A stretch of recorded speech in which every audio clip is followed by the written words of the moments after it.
திருப்பூர் மாவட்டம் பெருமாநல்லூர் அருகே அரசு பள்ளியில் 7ஆம் வகுப்பு மாணவன் மயங்கி விழுந்து உயிரிழந்த நிலையில் தனது மகன் இறப்பில் சந்தேகம் இருப்பதாக கூறி காவல் நிலையத்தில் அவரது பெற்றோர் புகார் அளித்துள்ளனர். கணக்கம்பாளையத்தில் உள்ள அரசு பள்ளியில் அதே பகுதியைச் சேர்ந்த தீபக் 7ஆம் வகுப்பு படித்து வந்தார். வழக்கம் போல பள்ளிக்கு சென்ற அவர் தண்ணீர் குடிக்க சென்றபோது மயங்கி விழுந்து உயிரிழந்ததாக கூறப்படுகிறது. ஆனால் ஆசிரியர்கள் அடித்ததால் தான் தனது மகன் உயிரிழந்ததாகவும் அதனை பள்ளி நிர்வாகம் மூடி மறைக்க முயற்சிப்பதாகவும் பெற்றோர் புகார் தெரிவித்துள்ளனர்.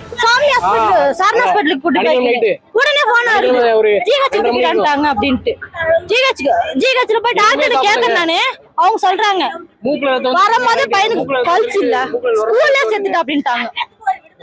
அடிச்சதுல ஸ்கூல்ல அவனுக்கு உயிர் போயிருச்சு பாத்துக்கோங்க.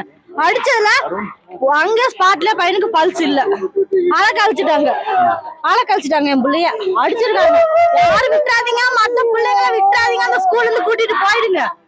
என் புள்ள போச்சு, எனக்கு இல்ல, அவ்வளவு போயிட்டான் புள்ள.